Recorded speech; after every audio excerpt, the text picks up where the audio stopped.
তো এখানে সবুজ ভাই নামে এক ভাই যুক্ত হয়েছেন আইনা আমাদের দ্বিতীয়তে অত হিন্দু ভাই আর কি।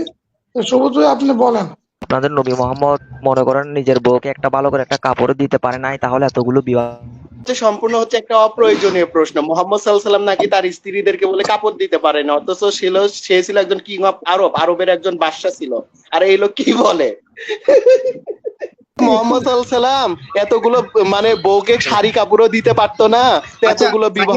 আরে মোহাম্মদ সাল্লাল্লাহু আলাইহি ওয়াসাল্লাম তো গরিবই ছিল না, কি বলে এই লোক। তাই না, উনি নাকি গরিব ছিল। আচ্ছা, উনি যে কাপড় দিতে পারে না এই পক্ষে কি কোনো কি রেফারেন্স আছে নাকি নাই? না আপনাদের কথা শোনার জন্য নাকি আমার প্রশ্ন রাখার জন্য, কোনটা করার জন্য? ভাই আপনি যেরকম ভাবে কথা বলতেছেন মনে হচ্ছে আপনি ঝগড়া করার জন্য কোমরে কাপড় বেঁধে এসেছেন। না না না, আপনার ভাই এখানে তো আপনারা আমাকে তো আপনাদের বোনের জামাই মানে দিয়েছেন মনে হয়। হয় না, আমরা আমাদের প্ল্যাটফর্ম, আমাদের ধর্মটা হচ্ছে পবিত্র, একটু শ্রেষ্ঠ ধর্ম।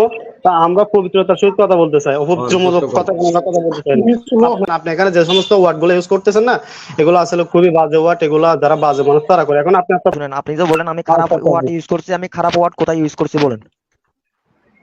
আচ্ছা, আপনি যে বলছেন না যে আপনি তো হ্যাঁ হ্যাঁ বোনের বলেন। বোনের জামাই শব্দটা যে ইউজ করছেন, এটা কি কোনো ভালো মানুষের কাজ?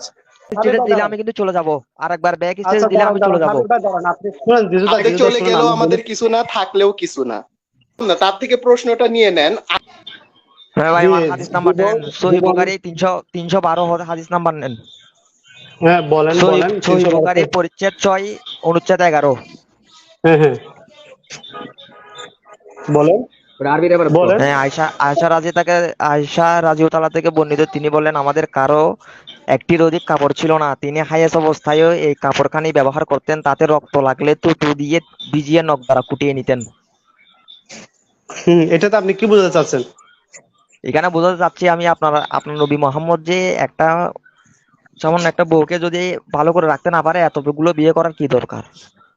আপনি কিন্তু দাবি করছিলেন মোহাম্মদ সাল্লাল্লাহু আলাইহি ওয়াসাল্লাম হচ্ছে তার স্ত্রীদেরকে কাপড় দিতে পারতো না, এখান থেকে আমরা কিন্তু কোথাও পেলাম না যে কাপড় দিতে পারে নাই। হ্যাঁ, এগুলো তাহলে আপনি যে দেখালেন, শুনেন, না না দাঁড়ান দাঁড়ান দাঁড়ান, এখান থেকে জিলিপি পেঁচাচ্ছেন না ভাই, আপনি জিলিপি পেঁচাচ্ছেন। আচ্ছা শুনেন, যে যে আমি সনাতনী বলে জিলিপি দাদা, পেঁচাচ্ছি, তাহলে দেখেন। শুনেন। আচ্ছা শুনেন সাকিব ভাই, আমি একটু বলি যে দাদা, আমি আপনাকে খুব সুন্দর সময় দিয়েছি, আপনি প্রশ্নটা করছেন, এখন আনসারটা নেন। এরকম যে মিথ্যা শোনা টনটন মতবাদের মতো টনটন এখানে এখানে করতেছেন, এটা তো মিথ্যা শোনা টনটন মতবাদের রাস্তার না। আপনি প্রশ্ন করবেন, আনসার নিয়ে যাবেন। এখন তাছাড়া ফালতু কথা বলবেন না, ফালতু হিন্দু ধর্মের ফালতু কথা এখানে বলবেন না, বুঝেন নাই?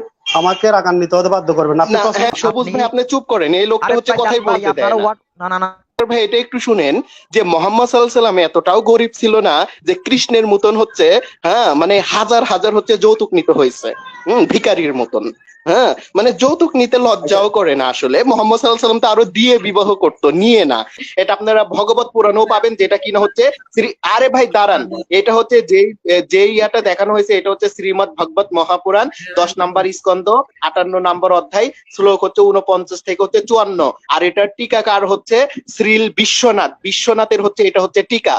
দেখেন এইখানে সরাসরি মানে দেখেন কি কি নিয়েছে, সবকিছু, সহস্র হস্তি, তারপরে কত কিছু নিয়েছে, দাস দাসী পর্যন্ত নিয়েছে, সব কিছুই লেখা আছে।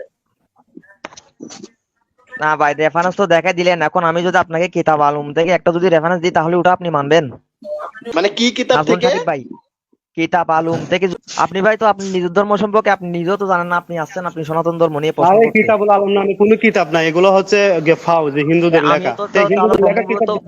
না না, তাহলে ব্রহ্মবৈবর্ত পুরাণ তো আমি তাহলে কোনো পুরাণ নাই তাহলে কেন? শুনেন শুনেন, আপনি ব্রহ্মবৈবর্ত পুরাণ ভগবত পুরাণ মানতে চাচ্ছেন না কেন? যে এখানে হচ্ছে শ্রুতির বচন হচ্ছে যে পুরাণং পঞ্চবেদ, পুরাণ হচ্ছে পঞ্চম বেদ, সেখানে আপনি পুরাণ মানতে চাচ্ছেন না কেন বলেন? দেখেন ভাই, পুরাণ গুলো হচ্ছে 2.5 বছর আগের লেখা, এগুলো হচ্ছে একটু বিকৃতি বই।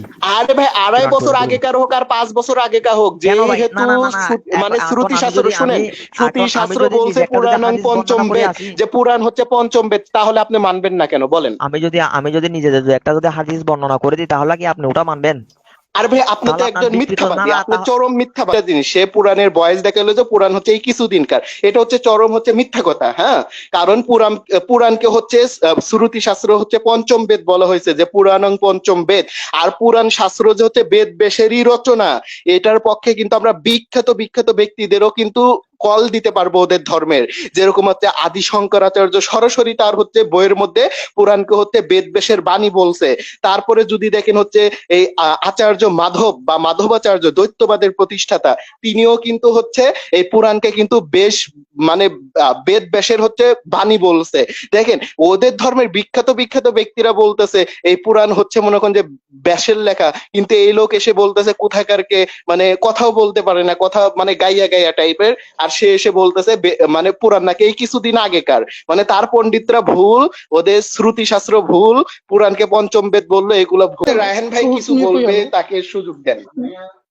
সে যে হাদিসটা বলতেছিল এটা হচ্ছে এই হাদিসটা হযরত আয়েশা রাদিয়াল্লাহু তাআলা বর্ণনা করেন রাসূল সাল্লাল্লাহু আলাইহি সাল্লামের জামানায় আমাদের মহিলা আমাদের এক এক মহিলাদের এক একটাই কাপড় থাকতো, হাইজের সময় তা আমরা পরিধান করতাম এবং রক্ত লেগে থাকলে তা থুতু লাগিয়ে নখ দ্বারা উঠিয়ে ফেলতাম। তো এই যে হাদিসটা, এই যে কাপড়টা কি ছিল, এটা কি সাধারণ যে কাপড় ওইটা?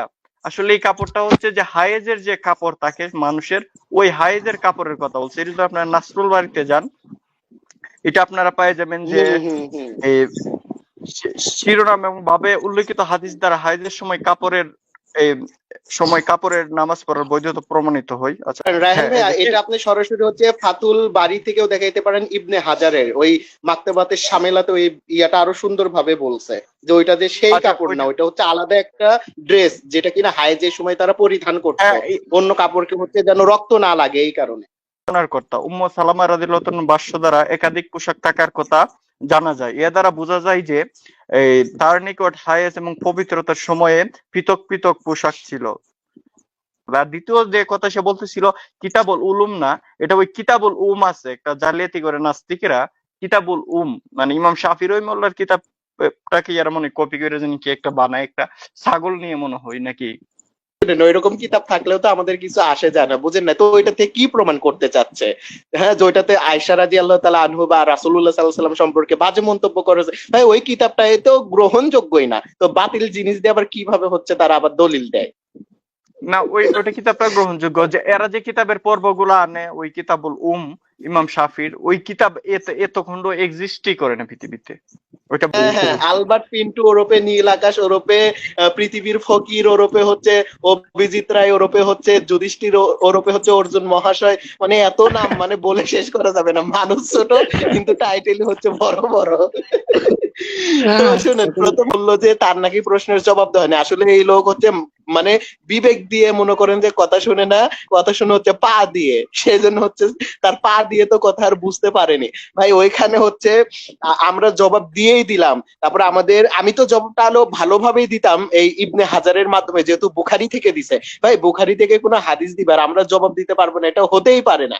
কারণ বুখারীর প্রতিটা ক্ষেত্রে আমরা জবাব নেই হচ্ছে ইবনে হাজারের, কারণ ইবনে হাজার হচ্ছে বুখারীর ব্যাখ্যাকার, যে কিনা হচ্ছে এই ফাথুল বাড়িতে তার হচ্ছে ব্যাখ্যা প্রদান করছে। তো এই জিনিসটা তো আমাদেরকে বলতেই দিচ্ছিল না সে, আমরা তো এই জিনিসটা তো বলতামই, কিন্তু আমাদের রায়হান ভাই এসে পরবর্তীতে হচ্ছে দেখায় দিল নাসরুল বাড়ি। আমি দেখাইতাম হয়তো ফাথুল বাড়ি, কিন্তু তিনি দেখিয়ে দিল নাসরুল বাড়ি। যে ওইখানে শুনেন, নাসরুল বাড়ির লেখক আর ফাথুল বাড়ির লেখক হচ্ছে ইবনে হাজার সুস্পষ্ট ভাবে ওইখানে বড় করে লিখে দিয়েছে যে এইখানে হচ্ছে এক কাপড় বলতে এইখানে হচ্ছে তারা যে সারা বছর একটা কাপড়ই পরে থাকতো ওই কাপড়কে বুঝায়নি, বরং একটা মহিলার হায়েজ হলে বা মানে ঋতুস্রাব হলে সেই সময়কার মানে মহিলাদের জন্য আলাদা একটা ড্রেস থাকতো, অর্থাৎ যতদিন হচ্ছে তারা হচ্ছে ওই ঋতুস্রাবের মধ্যে থাকতো ততদিন তারা ওই ড্রেসটা পরে থাকতো, তাছাড়া তারা অন্য ড্রেস আর পরতো না, থাকলেও পরতো না। মানে এই হায়েজের জন্য আলাদা করে একটা ড্রেসই থাকতো।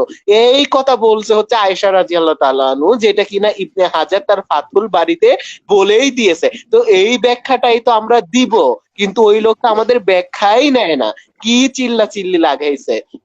তো এই বিষয়গুলো তো হচ্ছে এই যে আলবার্ট পিন্টো ওরফে মানে পৃথিবীর ফকির, সে তো এগুলো তো আরো বুঝেই না। এই ব্যক্তি তো এখন পর্যন্ত জানে না ইবনে হাজারকে ফাথুল বাড়িকে, যে এই ব্যক্তি হচ্ছে সুনানুল কুবরা লিল বাই হাকিকে বানায় দিছে কিং কুবরা।